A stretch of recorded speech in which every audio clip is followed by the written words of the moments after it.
Hello friends, तो आज हम क्लास 9 एनसीईआरटी मैथ्स के चैप्टर 11 के एक्सरसाइज 11.2 का क्वेश्चन नंबर 4 डिस्कस करने वाले हैं। तो चलिए फटाफट से इस वीडियो को स्टार्ट करते हैं और इस क्वेश्चन को इन डिटेल अच्छे से सॉल्व करते हैं। ठीक है, क्या दे रखा है क्वेश्चन 4 में हमको? Construct a triangle X Y Z in which angle Y equal 30 degree, angle Z equal 90 degree and X Y plus Y Z plus Z X equal 11 centimetre. कुछ चीज़ें यहाँ पर हमको गिवन है। ठीक है, इनके हेल्प से हमको एक ट्रायंगल कंस्ट्रक्ट करना है जिसका पेरीमीटर 11 सेंटीमीटर हो। क्योंकि देखिए, जब आप एक्स वाई जी इस तरीके से एक बनाएंगे तो यहाँ पे है क्या, X Y Z X Y Z Z X, तीनों का सम 11 सेंटीमीटर। पेरीमीटर गिवन है और बेस के दो एंगल्स गिवन है, मतलब बेस एंगल्स दो हमको गिवन है। वीडियो को स्टार्टिंग में नहीं, मैंने इंट्रोडक्शन वीडियो में आपको बताया था कि हमें इस चैप्टर में कुछ ऐसे भी ट्रायंगल्स कंस्ट्रक्ट करने हैं जिनके पेरीमीटर्स गिवन रहेंगे और बेस एंगल्स, तो वही ये क्वेश्चन है। उसी तरीके से इसको हमें कंस्ट्रक्ट करना है। कैसे करेंगे आइए देखते हैं। ये देखिए, यहाँ पर कुछ पॉइंट्स गिवन हैं जिनको आप फॉलो कर कर ये ट्रायंगल कंस्ट्रक्ट कर सकते हैं। तो इन पॉइंट्स को करना क्या है, एक एक करके आपको पढ़ना है और मैं आपको चलिए अब बताता हूँ कि कैसे बनेगा, पर इसको आप पढ़ जरूर लीजिएगा। ठीक है, एक बार आइए देखते हैं कैसे बनेगा। सबसे पहले 11 सेंटीमीटर जो कि हमको बेस गिवन है। बेस हमें यहाँ पर एक बात आती है, बेस क्या ले, तो बेस 11 सेंटीमीटर गिवन है पूरे का पेरीमीटर, पर हम इसको बेस लेकर चलेंगे, बेस मानेंगे इसे हम कि ये हमारा बेस है। पेरीमीटर लास्ट में कंस्ट्रक्शन जब आप एंड करेंगे आपको पेरीमीटर तीनों का, मतलब जो ट्रायंगल बनेगा उसका पेरीमीटर आपको 11 सेंटीमीटर मिलेगा। ठीक है, पर बेस हमें यही लेना है 11 सेंटीमीटर। 11 सेंटीमीटर का बेस लेंगे।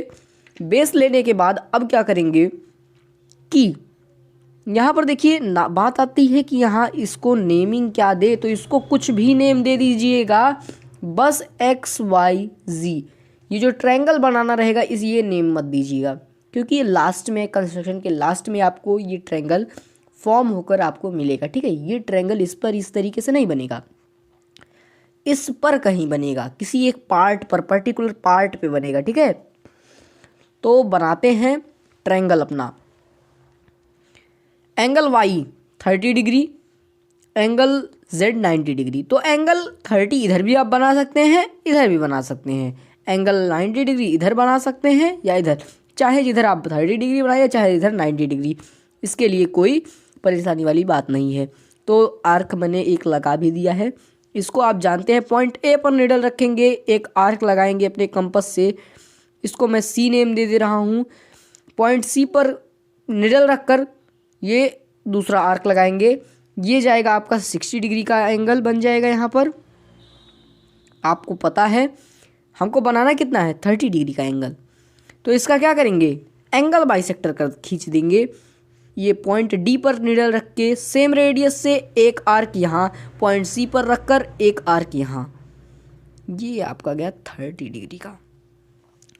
अब यहीं पर बात ख़त्म नहीं हो जाती है, अभी आपको कुछ और कंस्ट्रक्शंस इस एंगल में करने होंगे, तभी जाकर लास्ट में आपको एंगल वाई 30 डिग्री का मिलेगा। क्या कंस्ट्रक्शंस करने होंगे, देखिए इसको मैं नेम दे दे रहा हूँ ओ, जिससे आपको समझने में आसानी हो। तो पॉइंट ओ पर निडल रखेंगे सेम रेडियस से। इस पूरे कंस्ट्रक्शन में रेडियस आपको कहीं पर चेंज नहीं करना है। ठीक है, पॉइंट ओ पर निडल रखकर एक आर्क इस तरीके से लगेगा यहाँ, पॉइंट सी पर निडल रखकर एक आर्क इस तरीके से यहाँ। ये बनेगा कितना एंगल, कितने का एंगल ये बनेगा, ज़रा आप कमेंट सेक्शन में तो बता दीजिए। ये है एंगल बाइसेक्टर ऑफ 30 डिग्री, तो ये 15 डिग्री ही तो बनेगा। इसको इस तरीके से खींचते चले जाइए, पहाड़ बना दीजिए एकदम। अभी लास्ट में मैं इसके नेम्स भी लिख मतलब एंगल्स के मेज़र लिख दूंगा, उसके लिए आप परेशान मत होइएगा। पहले एक बार समझ लेते हैं इसको। अब यहाँ पर हमने 30 डिग्री का बनाया, ये एंगल 30 डिग्री का है, तो हमको बनाना कितना है 90 डिग्री का। पॉइंट बी पर रखकर सेम रेडियस से एक आर्क इस तरीके से, और यहाँ पर इसको मैं नेम दे दे रहा हूँ पी। पॉइंट पी पर निडल रखकर 60 डिग्री का पहला आर्क, इसके बाद पॉइंट के पर निडल रखकर 120 का दूसरा आर्क लगेगा। इसको दे दे रहा हूँ नेम, क्या दे दूँ भाई, टी ले लो, कोई भी नाम दे दो, बस एक्स वाई जी कहीं नहीं देना है अभी, जब देना होगा मैं आपको बताऊंगा। पॉइंट के पर नेम निडल रखकर एक आर्क यहाँ, पॉइंट टी पर निडल रखकर एक आर्क यहाँ, सेम रेडियस कहीं नहीं चेंज करना है आपको। ये इधर हो गया,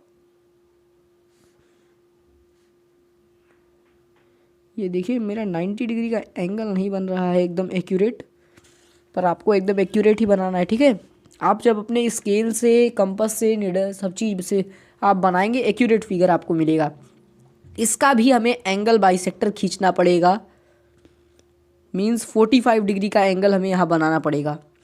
इस तरीके से जितने भी कंस्ट्रक्शंस आपके रहेंगे कि जिसमें पेरीमीटर दिया रहेगा, सबसे पहले बेस एंगल का आपको हाफ करना है, यानी एंगल बाइसेक्टर खींचना है, ठीक है।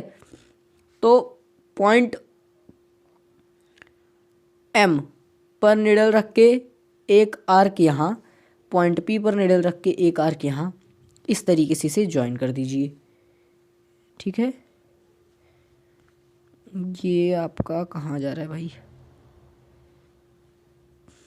ये आपका 45 डिग्री का होगा। इस तरीके से आपने इसको ज्वाइन कर दिया। अब नेक्स्ट स्टेप है हमारा, इसमें दोनों एंगल्स के हमें एंगल बाइसेक्टर मिल गए। अब आप सोच रहे होंगे सर ये एंगल बाइसेक्टर क्यों खींचना पड़ रहा है, अभी पता चल जाएगा, परेशान मत होइए। अब इस पॉइंट ऑफ इंटरसेक्शन को नेम दे दीजिए एक्स। सर आपने तो ये कहा था कि हमें कहीं पर नहीं देना है, पर अब मैं कह रहा हूं तो अब दे दो एक्स, क्योंकि अब आपका ट्रायंगल का एक पॉइंट मिल चुका है, यहीं से यही वो पॉइंट है आपके ट्रायंगल का, ठीक है। यहीं से अब आपका ट्रायंगल का फॉर्मेशन होगा, ठीक है। अब क्या करेंगे, अब एक्स ए एक्स बी दोनों के परपेंडिकुलर बाइसेक्टर, याद है हमें जब एक बेस मिला गिवन रहता था क्वेश्चन में, पिछले क्वेश्चंस में, तो जो लाइन हम मिलाते थे उसका परपेंडिकुलर बाइसेक्टर खींचते थे, पर यहाँ पर हमें दोनों का खींचना है, ठीक है, क्योंकि पेरीमीटर गिवन है। एक्स ए का परपेंडिकुलर खींचेंगे कैसे, हाफ से ज़्यादा कंपास का ओपन करेंगे, मतलब जितना लेंथ है एक्स ए का है उसके हाफ से ज़्यादा ओपन करके पॉइंट एक्स पर निडल रखेंगे, एक आर्क इधर, साथ ही साथ इधर लगा लेते हैं। पॉइंट ए पर निडल रखकर एक आर्क यहाँ और दूसरा आर्क यहाँ लग जाएगा, कुछ इस तरीके से। इसको इस तरीके से ज्वाइन कर देंगे, ठीक है। एकदम सही नहीं है, उसके लिए सॉरी, एक्यूरेट फिगर अभी आपको मिल जाएगा, उसके लिए आप टेंशन ना लीजिए। तब तक के लिए आपको इसी से समझना पड़ेगा, ठीक है। समझने के लिए फिगर है, बाकी एक्यूरेट फिगर जैसा मैं हर वीडियोस में आपको दे देता हूँ, इसमें भी दे दूंगा लास्ट में, वीडियो के एंड में।